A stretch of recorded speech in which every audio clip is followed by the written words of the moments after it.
Greetings everyone. Today I will teach you how to play chess. I'll teach you the basics of chess and how pieces in general move.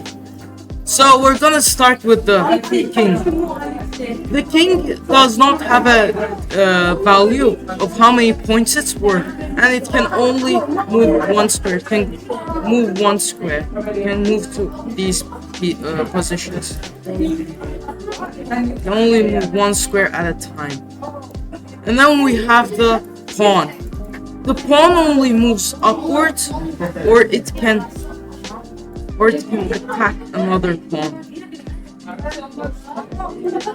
Also, I have to note this, that there's also something called en passant, which if black does this, you can take. This is called en passant.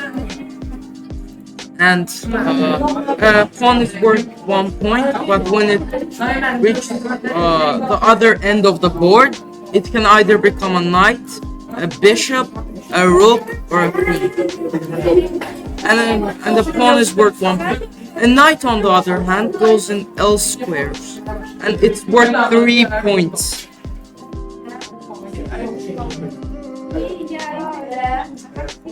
And go to these squares. Oh, sorry. And it can basically go anywhere within these squares, and it's worth 3 points. A bishop can move diagonally. All diagonally where it's facing, goes E2, 3, but it can't go from E6. It never can go from E6 to A6 because it only moves diagonally. And there are in total 64 squares in the chessboard, so the bishop can go to 32 squares, and it's worth 3 points. The rook, on the other hand, moves straight, moves like this, and it's worth 5 points.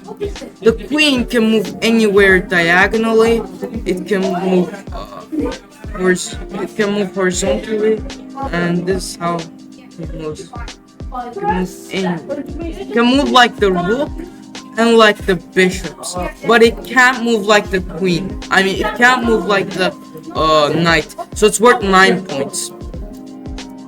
And this is our normal chessboard, and I will teach you how to play.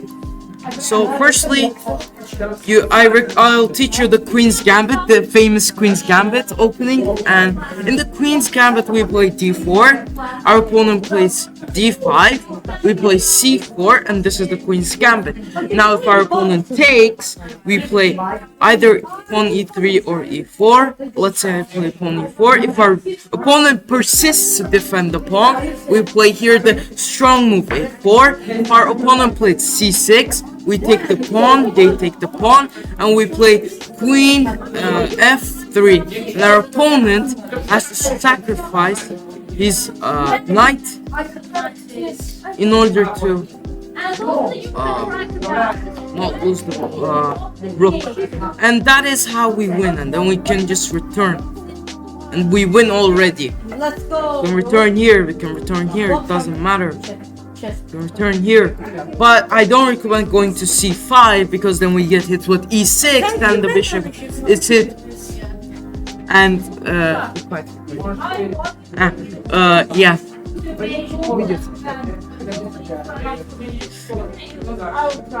So yeah, however, so from that position we get a very well position, but if our opponent, however, on the other hand, in this position defends with this, we can just take. And what happens if they take?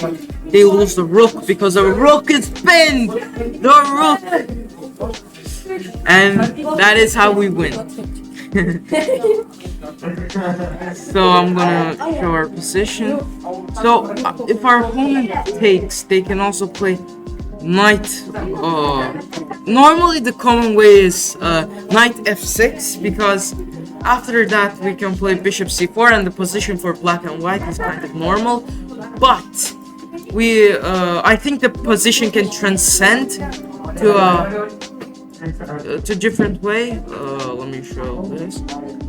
So in this position, If black goes bishop e6, we can just develop as well. We can just ignore and we can take it later. This is bad for the opponent.